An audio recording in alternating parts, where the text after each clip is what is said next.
임대주택의 반가 아파트에 입주하는 1만 명에 한해서 이제 대출 이자를 총 예산 3,600억을 지원하겠다 이렇게 말씀하신 거잖아요. 제가 몇 번 설명드렸는데 제 네. 공약을 꼼꼼히 안 보신 것 같습니다. 처음부터 네. 중복 지원이다 이런 문제가 있거든요. 거기에 대해서는 어떻게 생각하십니까? 제 공약을 잘 이해 못하신 것 같아서 너무 자꾸 이해 못한다 하지 마시고 다 안타깝고 이해하고 왜냐하면 있습니다. 계속 예. 똑같이 그런 말씀을 반복하기 때문에 네. 그렇게 말씀을 드리고요. 박영선 후보의 공공분양을 비판하실 때 여의도 면적의 17배가 필요한 면적이 어디 있냐, 그거 굉장히 비현실적이다, 굉장히 뻥공약이다 이렇게 말씀하셨는데 결국에는 똑같단 말이에요. 어떻게 다른 거죠? 공공분양과 공공임대는 엄청난 차이가 네. 있죠. 그렇습니다. 그렇죠? 예. 어떤 느낌으로 들릴까요? 저는 그 말씀을 듣고 너무 가슴이 아팠습니다. 왜요? 본선에서의 문제점들도 분명히 갖고 계신데 많은 어떤 문제점이죠? 한 말씀 해주실까요? 뭐 걱정 많이 해주셔서 감사합니다. 예. 저는 걱정이죠 당연히. 예. 결국엔 가장 오른쪽에 계신 분이 그 얘기를 하니까 결국에는 될 것도 안 되는 거예요. 제가 왜 가장 오른쪽에 있죠? 잘 정확한- 이해가 안 되는데요. 패스트 트랙 한마디만 더 말씀드리겠습니다. 조용히 가서 반대 투표만 하셨으면 그런 헌정 유린이 일어나지 않았을 겁니다. 다시 저는 한번 그런 안타깝다는 말씀을 그런 드리고요. 거짓말하는 정치는 할 수가 없어요. 이건 말이 안 되는 다시 거죠. 한번 안타깝다는 말씀을 네. 드리고요. 그동안 많이 얘기하셨는데 더 얘기해 보시죠. 몰상식, 심지어 저를 아주 나쁜 용어로 비판도 하셨어요. 오늘은 어떤 그 말씀 안 하셨는데 나경영이라고 말씀도 하시지 않았습니까?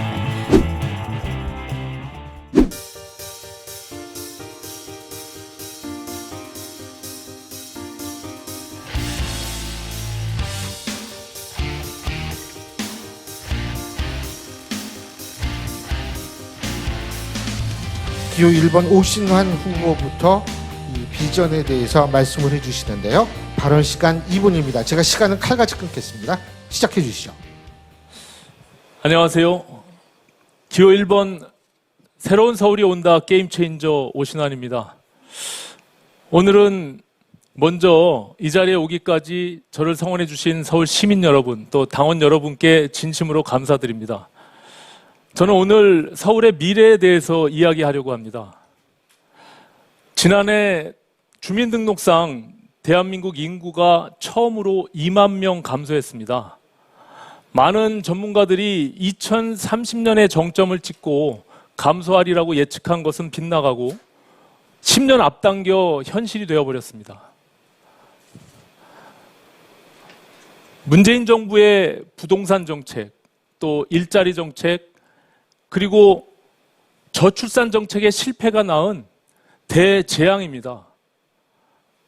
아시다시피 대한민국 합계 출산율이 0.92, 그리고 서울은 0.72입니다. 전 세계 0점대 출산율을 갖고 있는 나라는 우리나라뿐이 없습니다. OECD 최하위 국가입니다. 20년 내 결혼 건수는 가장 최저를 기록했습니다. 정말 이대로 가다가는 우리 생산 연령 인구는 급감하고 또 노년 인구는 급증해서 우리 대한민국 경제와 재정에 큰 압박을 주고 최악의 상황으로 갈 것입니다. 하지만 역설적으로 인구수는 주는데 가구수는 늘어나고 있습니다. 정리해 주시죠. 아시다시피 지금 이런 상황으로 가면 매우 어렵습니다. 이제 서울의 새로운 미래를 만드는 일이 생겨야 합니다. 저 오신환이 그 역할을 하겠습니다. 예, 고맙습니다. 이제 기호 3번 나경원 후보 말씀해 주시는데요. 역시 시간 2분입니다. 제가 30초 정도 남았을 때 제가 사인을 드릴게요. 말씀해 주시죠. 존경하는 서울 시민 여러분, 안녕하세요. 나경원입니다. 이번 선거는 아픔과 눈물 위에서 시작됩니다. 나쁜 권력의 성폭력에 신음하던 피해자의 비명에서 시작되었습니다. 주변에서 이런 분들 많이 보실 겁니다. 그때 집을 샀어야 되는데, 또 빚 왕창 내서 가게 한번 시작하려고 했는데 코로나19 때문에 장사도 시작도 못 해본 그런 상인들, 젊은이들 보십니다. 일자리에서 내몰린 실직자들, 그분들의 고통, 분노, 좌절 위에서 이 선거가 시작됩니다. 대한민국과 서울은 병들고 있습니다. 잘못된 방향, 현실과 동떨어진 정책, 불공정, 비상식, 부정의. 시민들은 병들고 있습니다. 바꿔야 합니다. 정말 바꿔야 합니다. 저 나경원에게 믿고 맡겨주십시오. 19년 정치 생활 동안 한 번도 흔들림 없었습니다. 어려울 때 뒤로 물러서지 않았습니다. 늘 현장에 있었습니다. 약자의 아픔 누구보다도 잘 압니다. 지금 서울은 전시입니다. 위기를 돌파할 독한 해결 의지, 그리고 작은 아픔마저 잘 살펴보는 섬세함. 나경원이 독하게 섬세하게 해내겠습니다. 서울부터 정권 교체, 건강한 서울로 바꿔드리겠습니다. 이제 1,000만 서울 시민의 결정이 5천만 국민의 미래를 바꿉니다. 함께하면 할 수 있습니다. 감사합니다. 예, 고맙습니다. 자, 이렇게 해서 두 분의 비전 발표를 들었는데요. 이제 정말 백미편이라고 얘기할 수 있죠. 1대1 맞수 토론을 시작할 텐데요. 앞서 말씀드린 대로 각자 발언 시간은 16분입니다. 간단히 얘기한다면 발언 총량제입니다. 그래서 예를 들면 A라는 후보가 발언을 하고 있을 때 B라는 후보가 끼어들지 않습니까? 그래도 본인의 시간은 깎여 나간다는 점을 여러분께서 꼭 기억해 두시면 됩니다. 그리고 타이머 조작하시는 분들께서도 정신 바짝 차리고 시간을 정확히 계산해 주셔야 될 겁니다. 자, 그러면 시작해 보겠습니다. 1차 토론, 첫 번째 토론의 주제는 서울 현안입니다. 자, 누구부터 말씀하시겠습니까? 아주 아름다운 모습이 전개되고 있습니다. 서로 양보를 하시네요. 제가 아무나 하겠습니다. 먼저 하세요. 예, 오신하 후보. 나 후보님 지난 2월 5일 날 부동산 원더풀 7대 공약 발표하셨잖아요. 네. 그 원더풀에 대한 의미가 담겨 있는 것 같던데 먼저 설명을 좀 해주실까요? 원하는 곳에 더 많은 집을 지을 수 있고 풀 건 풀겠다 이런 이야기입니다. 네네. 예. 그때 이제 청년들과 신혼부부에게 대출 이자를 1억 1,700만 원 지급하겠다라고 최대한. 말씀을 하셨는데 사실 이게 퍼주기 논란이 있다 보니 그 이후에 반값 아파트 임대주택의 반값 아파트에 입주하는 1만 명에 한해서 이제 대출 이자를 총 예산 3,600억을 지원하겠다 이렇게 말씀하신 거잖아요. 제가 몇 번 설명드렸는데 제 네. 공약을 꼼꼼히 안 보신 것 같습니다. 처음부터 네. 제가 발표한 것은 토지임대부 주택에 대해서 네. 청년 반, 신혼부부 반이었고요. 최대한 받으면 1억 1,700의 이자 지원이었습니다. 예, 알고 있습니다. 그때 이제 보조금이라고 말씀하셨다가 나중에 이제 대출이자라고 얘기를 하셔서 약간의 혼선이 있었던 건데요. 저는 어쨌든 이제 그 공약에 대한 방향성에 대해서는 저도 잘 잡았다고 생각합니다. 왜냐하면 기본적으로 주거 부담비를 줄여야 혼인율이 높아진다는 것은 기본 상식이니까요. 하지만 이제 3,600억을 지원할 때 이미 반값 아파트에 대한 재정 혜택을 받은 분들이 또다시 대출이자를 받는 거에 대해서는 중복 지원이다 이런 문제가 있거든요. 거기에 대해서는 어떻게 생각하십니까? 제 공약을 잘 이해 못하신 것 같아서 너무 자꾸 이해 못한다 하지 마시고 다 안타깝고 이해하고 왜냐하면 있습니다. 계속 예. 똑같이 그런 말씀을 반복하기 때문에 네. 그렇게 말씀을 드리고요. 실질적으로는 이 토지임대부주택이라는 건 뭐냐, 민간 분양 아파트도 사지 못하는 분들이에요. 그분들에게 사다리를 두텁게 놔드리는 거다 이렇게 보시면 될 것 같습니다. 아까 모두의 저출산 말씀을 말씀을 잘 해주셔서 제가 너무 오늘 감명 깊었습니다. 네. 지금 서울의 가장 중요한 현안은 저출산 중에 하나, 저출산 중요합니다. 왜냐하면 문재인 정부 시작될 때 40만 명 태어나던 아이들이 지금 27만 명 태어납니다. 1년에. 네.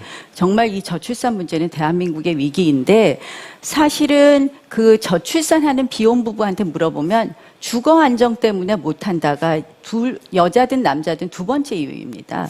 그래서 이거는 기회의 사다리를 두텁게 해준다. 그런 면에서 그러니까 의미 있다고 생각을 합니다. 그 과정에 결과적으로 출산을 하면 아이를 낳으면 4,500만 원의 대출이자를 주겠다라고 1년에. 말씀하신 거잖아요. 1년에. 최대한. 그러니까요. 근데 어쨌든 저출산 문제가 아까 대재앙이라고 얘기를 했는데 결과적으로 이렇게 현금으로 지원한다고 해결될 수 있는 문제라고 생각하지는 않을 거라고 생각해요. 그죠? 그러면 이제 말씀하신 대로 과연 저출산 문제를 어떤 식으로 해결하는 것이 가장 바람직한지 생각을 갖고 계신가요? 저출산 원인을 한번 보셨습니까? 네. 그 첫 번째가 남자의 경우에는 양육비 부담입니다. 두 번째가 주거 안정입니다. 여성의 경우에는 첫 번째가 자아 실현, 두 번째가 주거 안정입니다. 그래서 주거 안정을 위해서 토지임대부 주택을 짓는 경우에 그 경우에 이제 이자 지원을 최대한 해드리겠다는 것이고요. 제가 저는 말씀드린 2기가 되면 제가 두 번째 당선이 되면 민간 분양의 경우에도 일정한 요건 하에서 이자 지원을 좀 해드리는 걸 검토하고 있습니다. 그러니까 여성이 지금 말씀하신 대로 출산을 안 하느냐 자아 실현이 첫 번째로 나왔다고 말씀하셨잖아요. 아니 그런데 예. 그러니까 자아 실현이 첫 번째지만 두 번째는 그렇다는 것이고요. 결국은 저희가 그러니까 그 자아 실현이 뭔지에 대해서 말씀을 해달라는 거예요. 과연. 그러니까 그 미래 세대에 대해서 관심을 갖는 건 좋은데 첫 번째 나왔던 자아 실현이 뭡니까? 여성들이 왜 자아 실현을 그러니까 얘기하는 결국 그거는 그러니까 저출산 문제는 제가 국회 저출산 특위위원장을 네, 했잖아요. 이건 알겠습니다. 아주 복합적인 문제입니다. 네. 여성들이 자아 실현을 하는데 왜 못하느냐? 그건 보육, 양육의 책임의 문제가 있고요. 교육의 문제가 있고 일자리의 문제가 있고 주거의 문제가 있습니다. 인생 사이클 전반에 걸친 문제이기 때문에 그거를 다 터치해 드려야 되는데요. 그 주거 안정 부분을 제가 그렇게 해결해 드리는 것이고요. 보육, 양육의 책임 부분은 제가 오늘 아침에도 다시 한번 강조했지만 서울에서 아이를 키우려면 적어도 1인당 한 40만 원 정도 아이 하나 키우는데 40만 원 정도는 있어야지 넉넉합니다. 근데 양육수당이 국가에서 나오는 건 20만 원밖에 안 되기 때문에 20만 원 정도 더 주는 것이 있고요. 그런 종합적인 대책이 다 마련되어야 된다. 이런 후보께서 얘기입니다. 말한 보육, 양육이라는 게 결국에는 여성의 자아 실현은 경력 단절에 대한 이야기를 하는 겁니다. 그것도 그래서 당연히 있죠. 일가정 양립이 이루어질 때 그것이 해결될 수 있는 문제다라는 말씀을 드리는 거고요. 그런 의미에서 공공보육 이용률을 높여야 된다라는 말씀을 드립니다. 왜냐하면 프랑스의 경우는 우리보다 출산율이 2배가 높은데 기본적으로 공공보육이 98%를 실현했거든요. 그 부분에 대한 생각은 어떻게 갖고 계십니까? 저도 동의합니다. 네, 그래서 네. 그런 부분도 같이 보강을 하고요. 저는 근데 이제 오신환 후보께서 이 청년 정책에 대해서 관심이 많으신 것 같아요. 네. 근데 아마 청년 수당을 주장하시는 것도 어떻게 보면 청년이 좀 더 안정적으로 되어야지만 이 저출산 문제하고도 연결이 된다 이렇게 생각하신 것 같은데 네. 청년 수당 제가 내용을 잘 모르겠더라고요. 54만 5천 원씩 예. 2년 동안 주자 그러신 거죠? 한번 말씀을 조금 화제를 해주시죠. 좀 바꾸셨는데 아까 말씀드린 기본적으로 경력 단절과 관련한 그 공공보육이 우리 서울시가 지금 공공보육 이용률이 얼마인지 아십니까? 올해? 이제 43% 정도 됩니다. 뭐 수치를 제가 묻고자 하는 건 아니니까. 그러니까 올해 51개를 더 만들어서 46%를 달성하고 제가 만약에 서울시장이 되면 이 공공보육률의 이용을 기본적으로 7, 80%까지는 올려야 된다. 이런 생각을 갖고 있습니다. 지금 청년수당 말씀하셨는데요. 기본적으로 지금 서울시가 하고 있는 청년수당 제도가 있는데 한 2만 명 정도를 50만 원씩 300만 원 한도에서 주고 있거든요. 근데 제가 말씀드린 것은 지금 코로나 팬데믹 이후에 가장 지금 고통받고 있는 세대가 2030 세대라는 것이 작년에 한국은행에서 발표한 분석 자료에 있습니다. 일자리를 잃고 또 실업수당도 끊긴 분들에 한해서 한계에 대해서 지원하는 그런 제도를 말씀드린 거고요. 이게 2년의 한시적인 지원이기 때문에 1인 생계비가 지금 109만 원입니다. 2021년도에. 거기에 50%, 54만 5천 원까지 캡을 씌워서 지원하는 그런 제도라는 것을 말씀드리는 겁니다.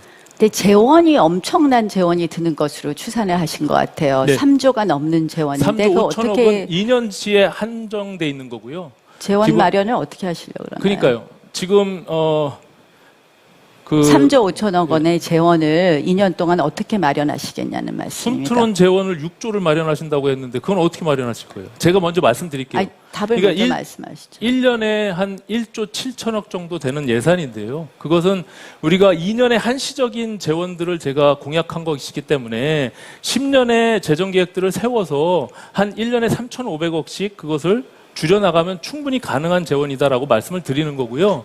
말씀을 드리면 6조 원은 아니, 어떻게 만드실 거예요? 이렇게 말씀하셨더라고요. 재난지원금을 먼저 쓰겠다 하셨는데 네. 재난지원금이 얼마였는지 아십니까? 서울시 얼마 5천억 정도가 있어요. 근데 지금. 근데 1년에 1조 7천억인데 네. 그 재난지원금을 몽땅 쓰실 수 있는 것도 아니고 그거를 먼저 제가 이제 쓰고. 내용을 보니까 그렇게 되어 있더라고요. 아니 그러니까 이미 서울시에서 박원순 시장이 2번에 걸쳐서 재난지원금을 통해 가지고 지원한 사례가 있습니다. 그걸 먼저 쓰고 향후에 추가 경정 예산이나 그 이후에 본 예산에 반영하겠다고 제가 말씀을 드린 거죠. 그러니까 공약을 제대로 안 보신 건데 아까 말씀드린 그런 숨트론 6조 원 기금은 어떻게 만드실 거예요? 저는 1조 7천억에 대해서 말씀을 드렸는데 6조 원은 어떻게 만드실 거예요? 순세계 잉여금만 해도 2조 5천억 원이 됩니다. 그래서 순세계 잉여금을 기본으로 해서 거기에 실질적으로 이 재정 다이어트를 하면 충분히 만들 수 있다는 것이 저희가 그게 예산 더 추경에 모호하죠. 나왔는데요. 제가 1조 7천억 만드는데 그것을 문제 제기하셨는데 네, 중요한 6조 거는 원을 어떻게 1년에 만듭니까? 그러니까 순세계 잉여금을 기준으로 해서 제가 만든다고 했고 발표하신 내용을 보면 재난지원금을 기본으로 하겠다. 모자란 것은 지방채를 발행하겠다. 이렇게 돼 있으시더라고요. 지방채 얘기는 꺼낸 적도 없고요. 제가 잘못- 읽은 거에는 예, 그렇게 되어 잘못 알고 있더라고요. 계신 거예요. 예. 제가 읽은 거예요. 제가 그래서 재난지원금을 먼저 사용하고 부족한 부분들은 추경 예산이나 본 예산에 반영하겠다 이렇게 말씀을 드렸죠. 다시 글쎄요, 좀 돌아오면 제가 나우보님 그 출마 선언문에 보면 기본적으로 낡은 규제들 또 용적률이나 인센티브들을 확 풀어서 그래가지고 산업과 주택 일자리가 동시에 이루어지는 융복합 개발 도시, 융복합 도시, 그러니까 직주 공전 융복합 도시를 개발하겠다고 말씀하셨는데 이게 최근에 이제 박영선 후보가 내놓은 공약하고 거의 이제 흡사한 내용인데 그 제가 공약 먼저 내놨죠. 제가 먼저 아니, 출마 그러니까 선언했으니까. 그 공약이 결과적으로 지금 21분 직주의 거리에 있는 21분 다핵도시를 만들겠다라고 하는 박영선 후보의 공약. 나우보님도 굉장히 비판을 많이 하셨고 저도 마찬가지인데 그 박영선 후보의 공약과 무엇이 다른 것인지 그걸 한번 설명해 주실까요? 갑자기 이제 주제를 아까 재난지원금 5천억 중에를 갖고 1조 7천억 만드신다 해서 제가 그거 여쭤봤더니 갑자기 주제가 확 바뀌어버렸는데 네. 청년을 도와드리는 거는 좋지만 사실 이제 제가 드리고 싶었던 말씀은 대상을 22만 명으로 하셨더라고요. 지나치게 대상이 많은 것 아닌가. 그다음 두 번째 그것이 과연 실현 가능한가를 지적하고 싶었다는 말씀을 드리는 것이고요. 직주 공존도시 어떻게 보면 이거는 제가 보기에 앞으로 추구해야 될 도시의 방향입니다. 왜냐하면 이제 사람들은 특히 포스트 코로나 시대에는 집과 직장이 가깝기를 원합니다. 그래서 저희가 지난번에 동북권 개발에 관한 말씀을 드렸습니다. 태능에 AI 디지텍 허브를 만들고 그리고 창동기지에 바이오 쭉 이렇게 저희가 발표했는데 그쪽이 직주 공존 도시의 핵심 지역으로 선정이 될 것 같습니다. 제가 질문 드린 대로 그게 박영선 후보가 얘기하는 21분 다핵도시와 과연 무엇이 다른 거냐는 거죠. 기본 컨셉은 거의 흡사한 내용이에요. 두 분이. 그게 저는 사실 다핵도시 자체를 반대하지 않습니다. 이거는 서울이 가야 될 방향이고 지금 모든 도시가 가야 될 방향입니다. 결국은 각자의 직장과 주거가 가깝게 있고 그리고 거기서 모든 생활을 해결할 수 있는 쪽으로 가야 되는데 저희는 근데 그걸 다핵도시라는 표현을 굳이 쓸 필요 없다. 이미 서울은 지금 3도심으로 시작해서 생활 권역까지 하면은 사실 25개구가 다 골고루 그런 이 핵을 가지고 발전해야 된다고 생각을 하고요. 그러니까 근데 컨셉은 거의 박영선 후보와 같은 거군요. 박영선 후보와의 차이점은 실질적으로 이제 박영선 후보가 21개 다핵을 인위적으로 만든다면 네. 우리는 이미 있는 역세권이라든지 이런 것을 중심으로 하겠다. 이런 점이 차이가 있겠죠. 또 한 가지는 후보님 그 역세권 말씀하셔서 역세권 대학가에 지금 말 반값 아파트를 1만 원 공급하겠다라고 한 게 아까 원더풀 공약이거든요. 그 서울시의 공공택지가 역세권 주변에 어디에 있어서 1만 원을 역세권에서는 네. 역세권을 개발하게 하면서 용적률을 높여주고 그 중에서 일정 부분을 기부 체납 받는 방식으로 할 것이고요. 그리고 토지임대부 주택은 그쪽보다는 실질적으로 지금 차량 기지라든지 이런 것을 통해서 개발하는 부분을 사용하는 것이 더 많다. 원더풀 이렇게 공약에 보시면 됩니다. 총 10년 동안 70만 호 공급을 말씀하셨어요. 거기에 보면 공공임대가 20만, 아까 25만. 말한 20만, 그리고 10만 호가 지금 반가아파트 공공분양입니다. 그러면 그 총량이 30만 호거든요. 박영선 후보가 지금 제시한 공공분양 30만 호와 크게 다르지 않아요. 40만 호만 이제 민간을 얘기하신 겁니다. 그러면 기간이 다르죠. 왜 10년하고 5년이지만 기간이 다르죠. 박영선 후보의 공공분양을 비판하실 때 여의도 면적의 17배가 필요한 면적이 어디 있냐. 그거 굉장히 비현실적이다. 굉장히 뻥공약이다. 이렇게 말씀하셨는데 결국에는 30만 호, 공공임대와 공공분양 30만 호는 똑같단 말이에요. 박영선 후보는 공공분양 30만 호고. 그런 점에서는 어떻게 다른 거죠? 공공분양과 공공임대는 엄청난 차이가 네. 있죠. 공공분양은 분양을 해버리는 거죠. 그런데 실질적으로 제가 드리는 말씀은 5년이냐 10년이냐가 엄청난 차이가 있고요. 민간의 분양을 활성화하는 과정에서 거기서 나오는 기부채납 받는 토지가 있다. 이런 말씀도 가지고 어떻게 그걸 30만 원을 채웁니까? 한번 계산을 나중에 해보세요. 제가 자세히 네. 설명을 드리면 그러면 좋습니다. 네. 그럼 민간이 제가 그러면 거꾸로 좀 질문을 하나 한 하죠. 가지만 더 물어볼게요. 네. 그 원더풀 공약의 지금 취지가 민간의 시장이 너무 규제 일변도여서 공급이 부족하기 때문에 그것을 늘려나가겠다라고 하셨는데 지금 문재인 정부의 작년에 민간 주택 공급 실적이 얼마인지 아십니까? 5만 4천 호예요. 작년에.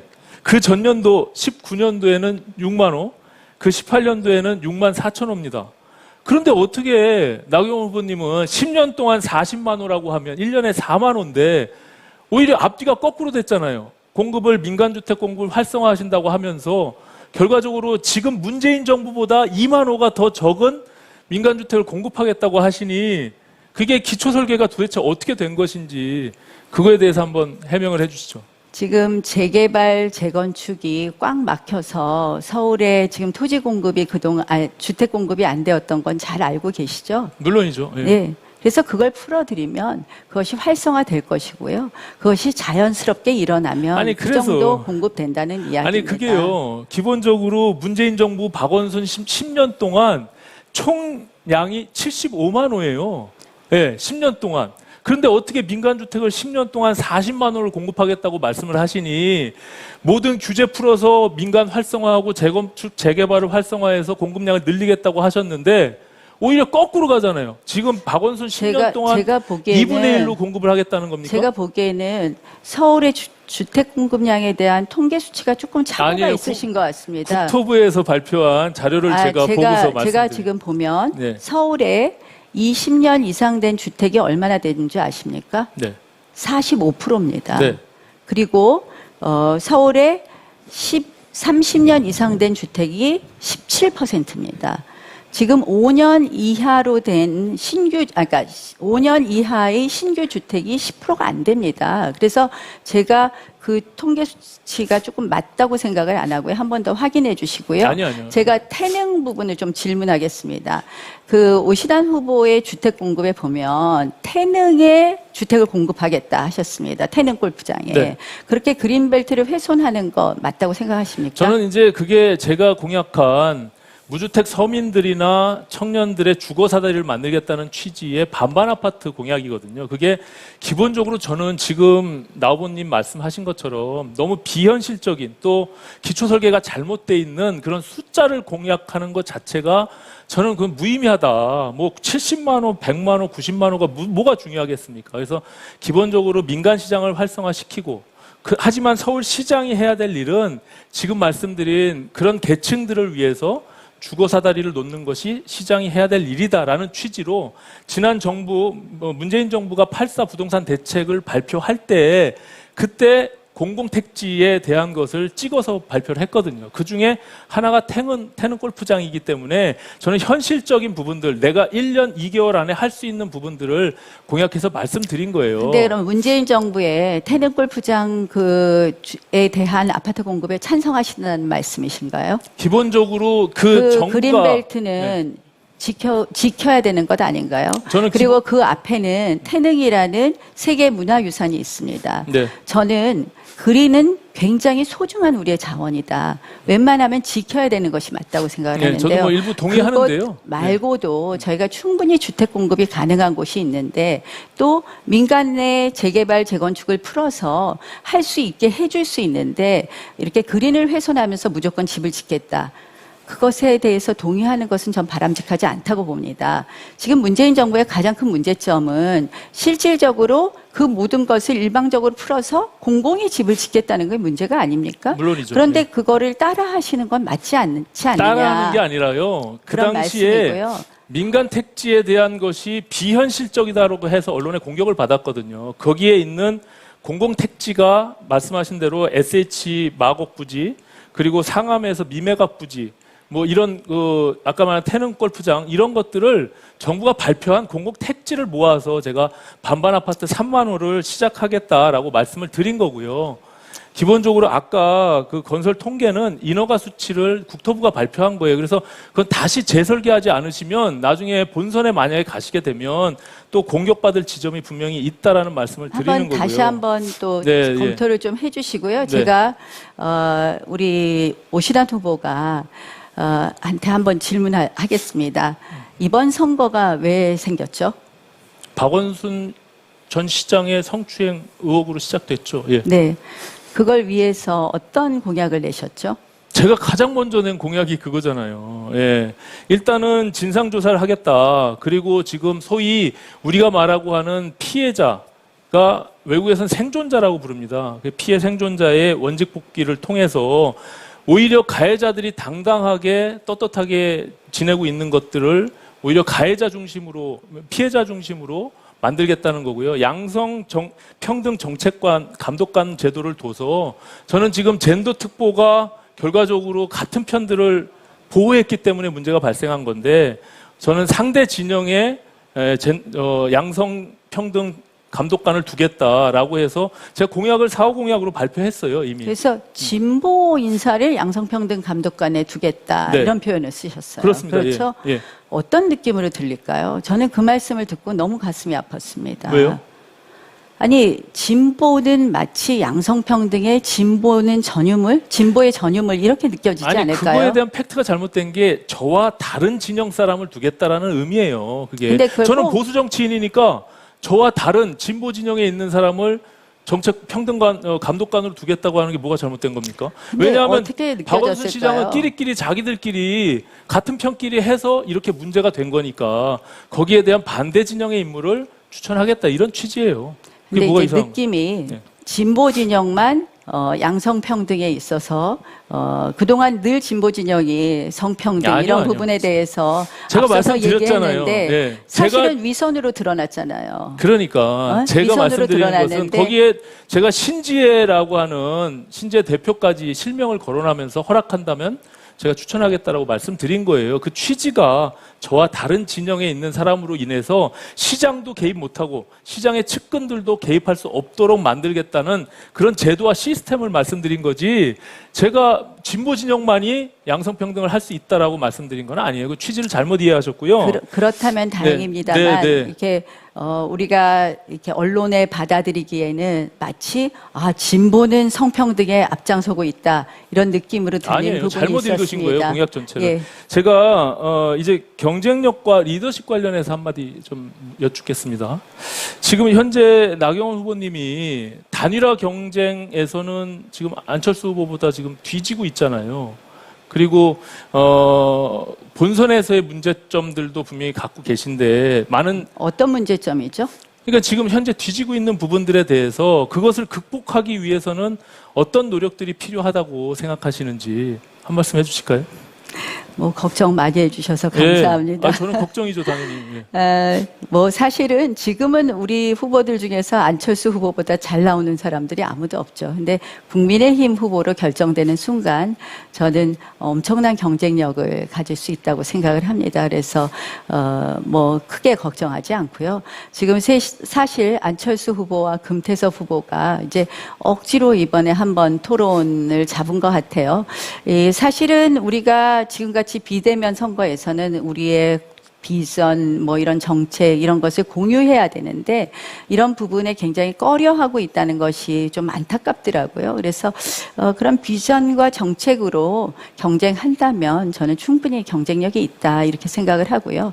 제가 이렇게 말씀드렸어요. 이제는 이게 우리가 이 야권 단일화를 한다는 것은 국민들의 어떻게 보면 정권 교체에 대한 열망을 담아보겠다는 거 아닙니까? 그래서 그러면 이 야권 단일화가 단순히 반문연대로 그쳐서는 안 된다. 그래서 제가 드린 말씀이 자유주의 상식연대를 만들어야 된다. 그래서 우리가 그것으로 일종의 플랫폼을 만들어야 된다라고 말씀을 했습니다. 결국 이 정부의 이런 반자유적이고 포갑적인 이런 정치에 대해서 어떻게 보면 우리의 모든 분야에서 자유를 회복하고 또 비상식을 상식으로 바로잡는 그런 연합을 이야기했고 그것이 야권 연대하고 야권 단일화 후보를 만들어 나가는 과정도 그거의 하나이다. 그래서 정말 오른쪽에서 우리 뭐 시대정 안에 우리 조정훈 후보까지도 같이 이렇게 얘기하면 좋겠다고 말씀을 드렸고요. 그래서 금태섭 후보하고도 얼마 전에 그에 대해서 논의를 했고 어제는 또 조정훈 후보하고도 우연히 통화하게 되기도 했습니다. 이제 그런 문제의식을 갖고 계신 게 기본적으로 이번 선거가 중원의 싸움이 너무 중요하다 이렇게 생각하고 계신 거죠. 결국에는 확장을 해야지만이 우리가 이길 수 있는 거 아니겠습니까? 그런데 함께 하는 세력이 다 같이 해야 되는 거죠. 그런데 이제 아시다시피 우리가 강경보수의 깃발을 들고 결국에는 승리할 수 없다는 것은 나 후보님도 알고 계신 거 아닙니까? 네. 그죠? 그래서 뭐 자유주의 상식 연합인가 뭐 이런 것들을 하는데 결국엔 가장 오른쪽에 계신 분이 그 얘기를 하니까 결국에는 될 것도 안 되는 거예요. 제가 왜 가장 오른쪽에 있죠? 그거는 기본적으로 정책과 그동안의 정체였던 여러 가지 활동들이 그것을 담아내고 있는 것이거든요. 잘 이해가 안 되는데요. 저는 사실은 뭐 늘 그 정치학회에서 조사하는 거 보면 제가 우리 당의 의원들 중에서 오히려 중간에 가까운 이념 그런데 왜 성향으로 모든 나오기도 언론에서 하죠. 또 일부에서 지적하듯이 확장력의 한계, 중도 확장력에 대한 부분들을 문제 제기하는지 그래서 그 아이디어를 내신 게 기본적으로 자유주의 상식연합 아니겠습니까? 아이디어가 아니라 저의 소신입니다. 지금 우리는 그럴 때라고 생각을 합니다. 그래서 야권 단일화를 하는 것 아닙니까? 이제 자꾸 강경보수 하시는데 네. 그러면 아마 재작년에 원내대표 시절에 우리가 저항했던 것을 말씀하시는 것 같은데요. 네. 그러면 조국 사태 때 온 국민이 광화문으로 나갈 때 우리는 가만히 지켜보는 게 맞았을까요? 아니 그러니까 거기에 대해서 답을 좀 해보십시오. 그 패스트트랙 그걸 갖고 얘기를 자꾸 강경보수라고 제가 하시는데 원내대표일 때 또 아니 저영동 조국 원내대표 때 사태 때 말씀하시는데 우리는 그냥 쳐다보고 있는 게 맞았을까요?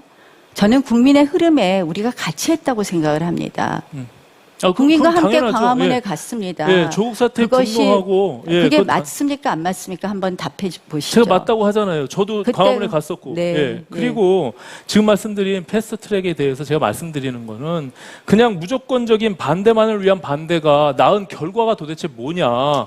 결국엔 연동형 비례제는 기본적으로 코미디가 돼버렸고, 예, 이성정당으로 인해서. 그리고 공수처는 가장 최악의 상황으로 통과가 돼버렸잖아요. 그럼 패스트트랙 막지도 못하는 것을 아니 결과적으로. 패스트트랙 어떻게 해서 올라갔습니까?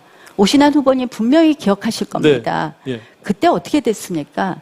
그 반대 헌법을 유린하고 그리고 법을 유린하고 국회를 유린하는 그런 여당에 대해서 그 당시에 바른미래당에서 당론을 따르지 않아도 된다는 거였는데 오신환 후보가 아침에 페이스북에 글 올리면서 결국은 강제 사보임되고 이런 사태가 나지 않았습니까? 네, 네. 그때 우리가 그러면 그냥 지켜만 보고 있었던 게 맞았을까요? 제가 그때 처음 여러 번 말씀드렸지만 우리가 최악을 막기 위해서는 우리가 얻을 것을 취해야 된다라고 말씀을 드렸잖아요. 근데 하나도 못 막고 결과적으로 다 통과되고 그 다음에 남은 것은 나 후보님 포함한 지금 23명의 의원들이 기소가 돼서 재판을 치르고 있지 않습니까?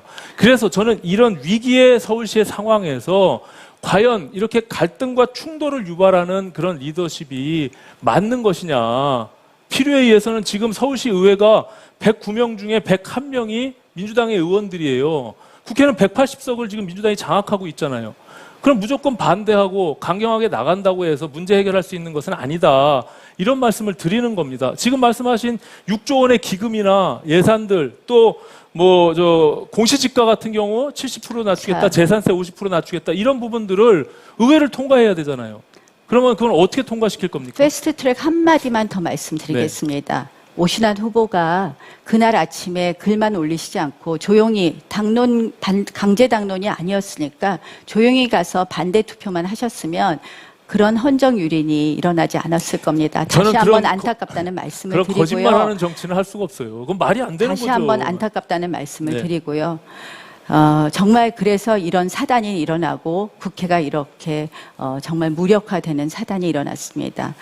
저는 이렇게 생각을 합니다. 우리가 헌법을 유린하는 것에 대해서는 맞서야 됩니다. 그러나 시민의 삶을 위하는 것에는 우리가 충분히 같이 공감을 이끌어내고 같이 저는 할 수 있다고 생각을 합니다. 그래서 저는 제가 사선 의원으로서 정치한 그 정치 경험이 민주당 시의원들을 설득하고 또 그리고 우리가 때로는 시장이란 자리가 단순히 시장의 그 지위에서만 할 수 있는 게 아니라 국회를 설득해서 법도 바꿔야 되고 또 정부를 설득해야 되고 국무위원으로 참석해서 이야기도 해야 됩니다. 그래서 저는 저의 사선의 정치 경험이 충분히 잘 녹아져서 시민의 삶을 위한 시정의 협치를 이끌어낼 수 있다고 생각합니다. 그래서 이제 결과가 말씀드린 대로 아무런 것도 얻지 못하고 그들이 원하는 대로 더 강한 그런 공수처가 출범이 된 거잖아요. 이제 그런 부분들에 대한 결과론적인 얘기를 말씀드리는 거예요. 그래서 그 말씀이 그냥 협치하고 상식연합한다고 해서 될 게 아니라 내가 가지고 있는 기본적인 컨텐츠에 대한 진정성이나 방향성을 바꾸지 않으면 우리 당의 그런 메시지나 방향이 바뀌어지지 않으면 그것은 굉장히 어려운 일이다. 이런 말씀을 드리는 거예요. 제가 다시 한번 말씀드리지만 헌법을 지키는 일하고 시민의 삶을 지키는 일이 다르다는 말씀을 드리고요. 그때 제가 또 끝까지 원내대표를 마치지 못해서 제가 정말 안타깝게 생각합니다. 아마 기억하실 겁니다. 제가 마무리를 못했고 그래서 더 최악이 된 것은 지금도 가슴 아프게 생각합니다.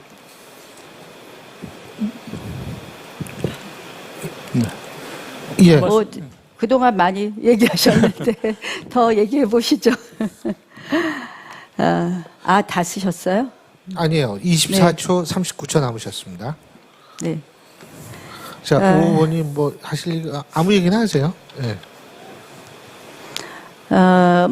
아까 말씀하신, 청년 수당 이런 거 많이 말씀하셨는데, 청년을 위한 정치는 좋은데, 실질적으로, 과연 그것이 어떤, 정말 이 재원 마련이라든지 현실성 있는 부분이 있을까 그런 걱정이 많이 된다는 말씀드리고, 청년을 위한 공약 조금 더 말씀하실 거 있으면 말씀해 보시죠. 제가 말씀드린 예산의 문제는 충분히 말씀을 드렸고요. 다만 저는 이제 모든 컨텐츠와 공약에 있어서는 철학과 자기의 진정성이 있어야 된다고 생각을 합니다. 그래서 거기서부터 기초가 되는 것이지 지금 나 후보님 아까 말씀드린 대로 그 기초 설계 자체가 한계가 있기 때문에 그것이 나중에 되면 본선에서의 분명히 공격 포인트가 될 것이다. 이런 말씀을 나중에 드리는 말씀해 거예요. 주시고요. 네. 자, 나 후보님 19초 남았습니다. 마저 쓰시려면 쓰시죠. 시간이 매우 짧네요. 오 후보께서 자꾸 저의 진정성, 또는 몰상식, 심지어 저를 아주 나쁜 용어로 비판도 하셨어요. 오늘은 그 말씀 안 하셨는데, 나경영이라고 말씀도 하시지 않았습니까? 저는 이제, 우리끼리 좀 제대로 비판하셨으면 하는 생각해 봤습니다. 예, 고맙습니다. 시간이 다 됐고요. 자, 이 두 분, 근데요. 제가 이렇게 두 분 토론하는 거 보면서 이 두 분이 처음 이렇게 보여주시는 거 아니에요? 제가 볼 때 형식적으로는 바로 이렇게 하는 것이다라는 걸 너무나 잘 보여주신 것 같습니다. 두 분 합해서 40분 동안 정말 수고 많이 하셨고요. 자, 서울시장 보궐선거 국민의힘 후보 경선 앞두고 저희가 일부 마지막 마무리하기 전에 두 분의 마무리 발언 들어야 될 순서인데요. 자, 순서에 따라서 이번에는 기호 3번 나경원 후보께서 마무리 발언해 주시는데 시간은 2분입니다. 시작해 주시죠. 뭐 시간이 너무 짧은 것 같아요. 진정성과 비전 자꾸 말씀하시는데 진정성과 비전이 잘 전달됐는지 아쉬움이 많다는 말씀을 드립니다. 뭐 오신환 후보가 오늘 저를 막 뭐 이런저런 질문을 했는데 그 딱 한 가지라고 생각해요. 좋은 서울시장 만들자 이런 의도셨죠? 그래서 정말 이 좋은 시장, 그거는 시민을 위한 시장일 겁니다. 그런데 그동안 시장이란 자리가 사실은 역대로 대통령 하고 싶은 분들의 어떤 야망의 선전장으로 돼버린 적이 많았습니다. 그래서 시민의 삶은 외면되고 또 도시는 정체되기도 했습니다. 그래서 뭐 사실 지금 현실을 보면 위험한 뭐 주택가의 주민이 방치되기도 하고 기업은 없어지고 일자리 없어지죠. 또 뭐 도로는 그대로 막히죠. 먼지, 소음 정말 답답합니다. 정말 시민이 소외되고 우리 도시가 이렇게 멈춰진 것 이거 진짜 바로 잡아야 됩니다. 어떻게 바로 잡아야 될 것인가? 정말 우리가 거기에 할 수 있는 것은 보여주기, 행정 이런 것이 아니라 정말 시민을 위한 시장이 되어야 된다 생각하고 저 나경원이 하겠습니다. 시민을 위한 시장. 그래서 여러분들을 편안한 일상으로 초대하겠습니다. 미래를 꿈꾸는 도시 서울로 만들겠습니다. 보여주기 행정, 자기 나눠먹기 그런 행정 안 됩니다. 서울부터 정권교체, 건강한 서울 나경원이 여러분들과 함께 만들겠습니다. 예, 고맙습니다. 자, 이제 기호 1번 오신환 후보 마무리 발언해 주시는데 역시 2분입니다. 네, 서울 시민 여러분, 오늘 토론 어떻게 보셨습니까? 이번 선거는 야당이 반드시 이겨야 합니다. 이기려면 바꿔야 합니다. 사람을 바꿔야 우리가 10년 전의 실패를 서력할 수 있습니다. 이번 선거는 그 어느 때보다 중원의 싸움이 매우 중요합니다.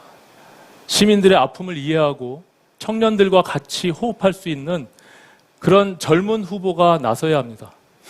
강경보수의 깃발로 과거로 돌아가면 10년 전의 실패를 다시 할 수가 있습니다. 정치력이요? 정치력은 인지도에 비례하는 것이 아닙니다. 그리고 강한 리더십은 충돌과 갈등을 유발하는 리더십이 아닙니다. 서울 시민들의 고통과 욕구를 가슴으로 이해하며 공감할 수 있는 공감 능력, 그리고 현실의 문제를 이해하고 풀어갈 수 있는 문제 해결 능력이 필요합니다.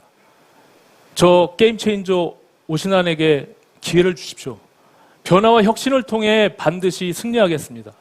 저 오신환, 코로나 사태로 시작한 K-양극화에 대해서 서울 시민들의 삶을 지키는 따뜻한 시장이 되겠습니다. 그리고 무주택 서민들, 청년들에게 주거 사다리를 만들겠습니다. 자영업 소상공인들의 폐업 공포로부터 삶을 지키겠습니다. 도시를 살리고 일자리를 만들고 사람을 키워내겠습니다. 서울의 미래는 오신환입니다. 미치도록 일하고 싶은 저의 손을 꼭 잡아주십시오. 대단히 고맙습니다. 예, 고맙습니다.